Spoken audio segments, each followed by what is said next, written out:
Alright, listen up. Josie, shut up.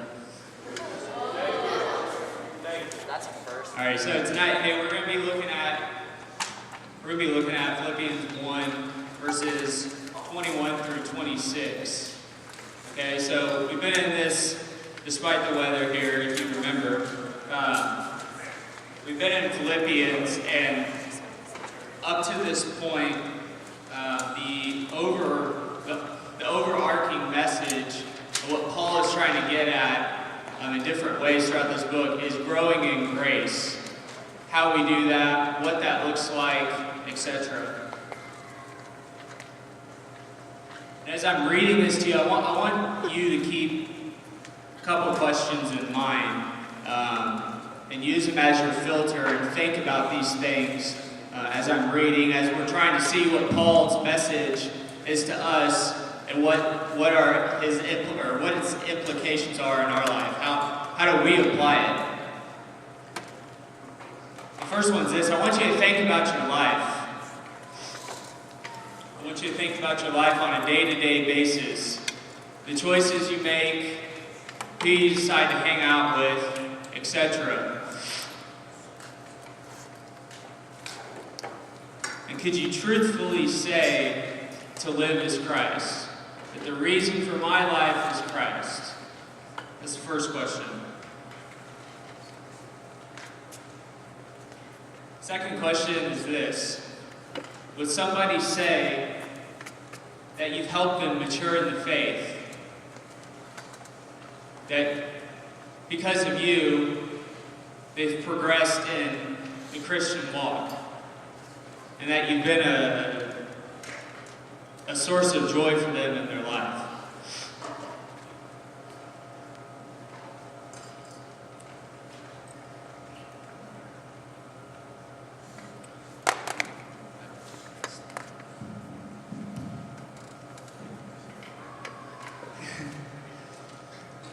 Alright, so verse 21, starting out here. For to me, to live is Christ, and to die is gain. If I am to go on living in the body, this will mean fruitful labor for me. Yet what shall I choose? I do not know. I'm torn between the two. I desire to depart and be with Christ, which is better by far. Let's stop there. In that first verse here, Paul's life, we can see it. Paul's life was Christ, and we know this. Everything that he did, whether he was spreading the word, whether he was discipling people, whether he was modeling his church opposed to the culture, it was all about Christ. To give you an example, things that he had went through for his ministry was that he was flogged. He was shipwrecked. We see in Philippians here, he's put in prison and he's in chains for Christ. Is that he acted out a deep faith. You know, a lot of times I think in Christian circles, or that we go to church and we go through this routine of saying we're Christians, but then do we really act out our faith? In Galatians 2:20, he writes that he's been crucified with Christ. I think it's another way of saying what he's saying here in verse 21, is that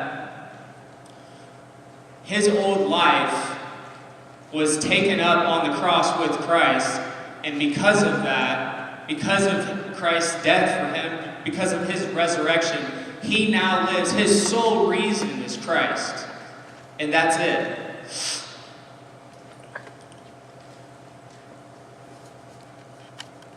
And it begs the question, have you personally experienced this in your life? We see, regardless, when he says to live is Christ and to die is gain, both the center of that is Christ. You can't lose with that. And he makes this point later on throughout this passage. When in verse 21, and I was reading a book on this passage. It was a commentary. One of the one of the authors was a guy named Tony Merida. He's a pastor, and so I have to give him credit on this. But he basically said, if you could fill in the blank of verse 21, think about it this way in our culture: for me to live is to mask my pain. To die is to be vulnerable and connect with somebody. For me to live is being served by everybody else's praise. To die is to serve somebody else. For me to live is saying I follow Christ. To die is acting it out in my life.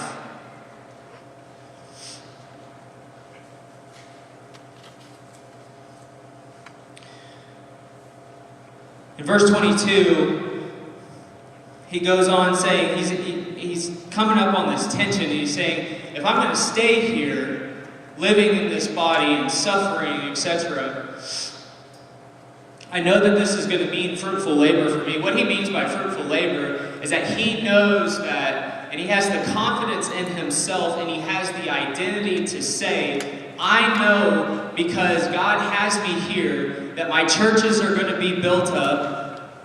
I'm going to mentor people, i.e. Timothy. I'm going to disciple people. I'm going to spread the gospel. And I was thinking to myself, you know, when I'm reading this, or when we're reading this and we compare our lives to Paul, we fail. But do you think Paul really thought to himself in his life that God was going to use him in this type of magnitude? That he was basically going to write majority of the New Testament. He's the greatest evangelist out of all the disciples. He's the most, I would argue, he's the most influential evangelist in the Christian walk. Do you really think that he was thinking to himself that I'm going to have this type of influence on the Christian world, that because of me, I'm going to influence Christianity to where arguably it's between all denominations 2.5 to 2.8 billion people? Of course not. He wasn't thinking that. But God used him in the ordinary, in the day-to-day life. And he can use you as well. You want identity, you want something to live for, you want something eternal, this is it. What else is going to last this life and in the next life? We talk about, Zach has asked the question over and over and over, you know, who are you? Paul answered that question. Paul knew that question. In 21, it's being in Christ.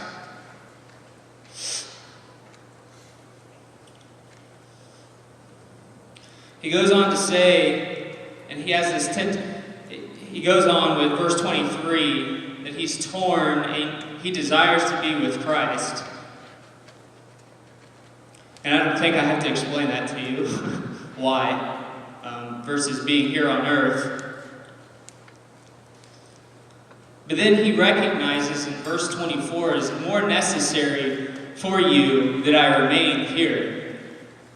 Again, going back to identity, going back to what he was called for by God, he knew that his people needed him. Can you say the same thing? If I ask some of your friends,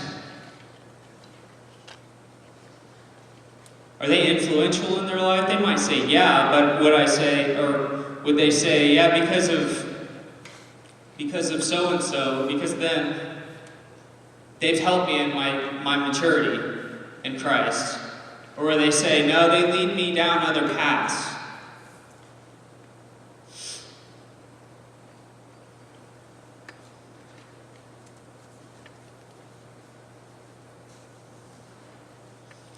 It leads me to ask, do you guys have anybody that you're leading to maturity, you're helping out? And if you don't, that's okay. Go find somebody to help lead you. If you're not ready for it, if you don't feel like you know enough, or you don't feel like you don't have the confidence to lead somebody else, go find somebody else that you know that lives a Christian walk, whether it's another classmate or one of the leaders, or me.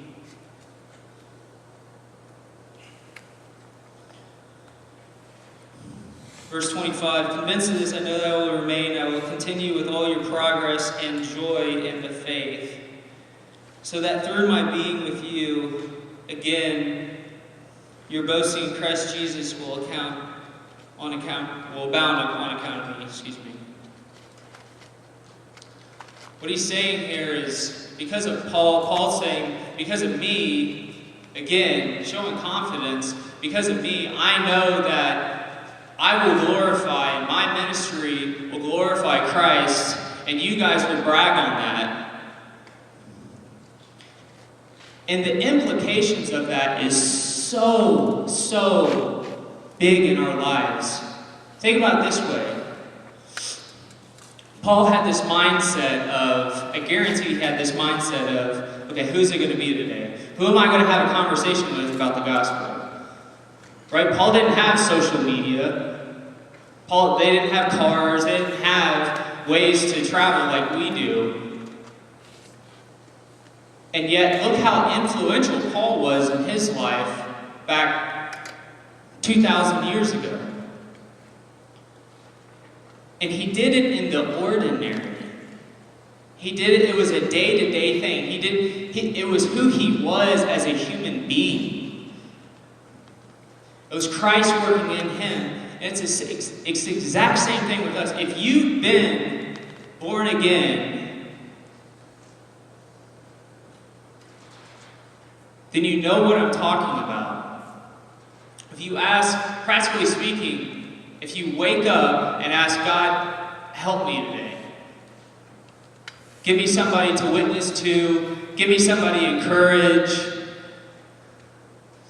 Give me somebody to invite, to disciple. And then say yes to it. And you have no idea your influence on somebody else's life. You can change the trajectory of their life just by saying yes. I was thinking, when I was driving over here, I thought to myself, because this is a big thing for me, both my parents, most of you guys know, both my parents, I'd been through 6 divorces, 3 on each side between both of them. And I've always thought to myself, I don't want my kids to ever have to deal with my kind of pain that I went through between my divorces. And this is one of the things that drives me. And the only way that I would be able to stop it, and many of you, or some of you, I don't know, might have a situation like this. But just think if you could just stop a generational deal, a generational curse basically, because you said yes to following Christ, or you said yes to somebody that invited you in to disciple you, and you submitted to what they had to say. And you said, okay, I'm going to walk this out with you. I might stumble, and you will stumble. But I'm going to keep on walking. I'm going to keep on repenting. I'm going to do all these different things. And people will marvel at Christ because of the way you live your life in the ordinary. You don't have to do anything extraordinary.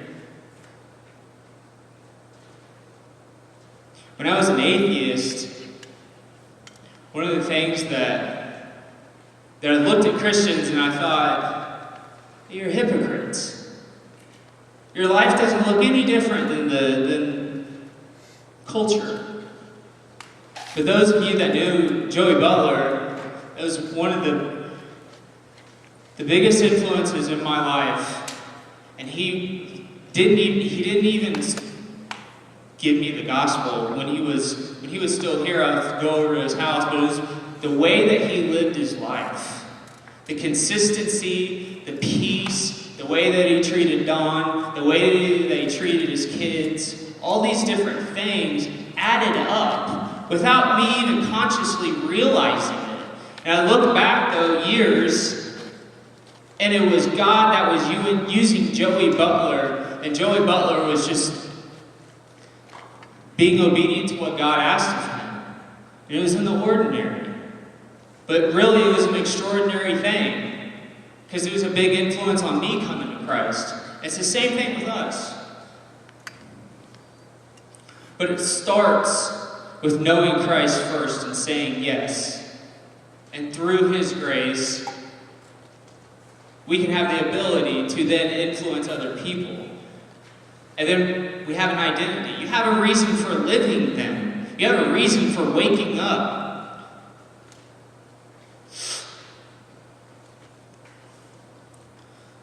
But we have to commit to it.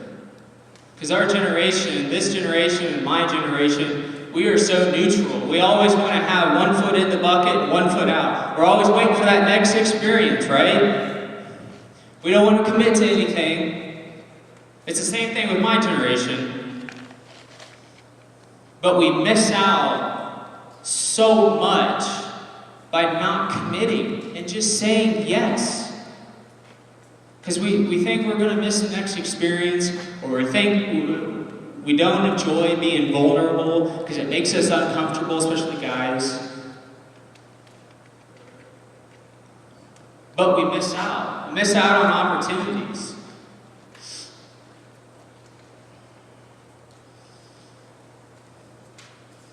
Because we have two groups of people here tonight. We have people that probably need to go find somebody to mentor them.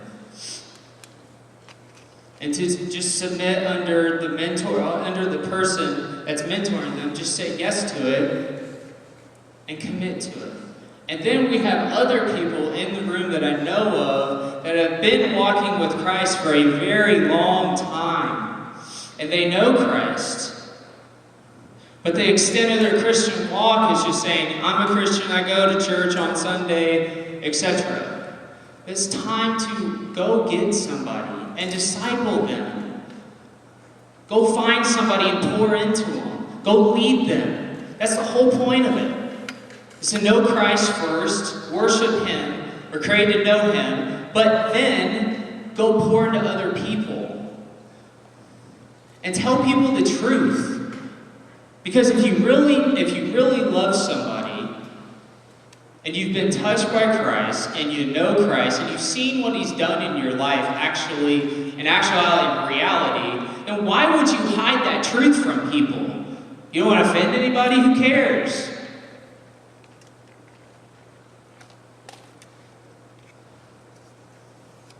But you have to make a response to it. You have to commit to it. And only through Christ do we have the power and the ability and all of these things to be able to go from being made new every single day, or lead somebody else to help them out to be made new every single day.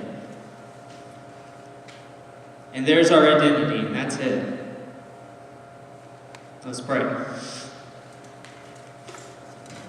God, I thank you for bringing everybody here tonight. I thank you for what you've done in our lives.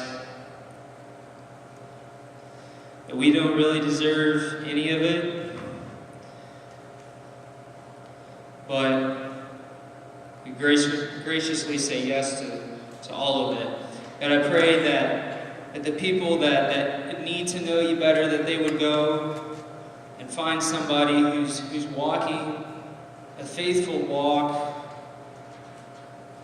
And I pray that they would go engage in a conversation, initiate, and say, hey man, I need your help on this. And I pray that other person would say, yes, absolutely. And I pray for the other group of students in here that have been walking with you for some time, that have experienced your joy, experienced your salvation, experienced all these different things.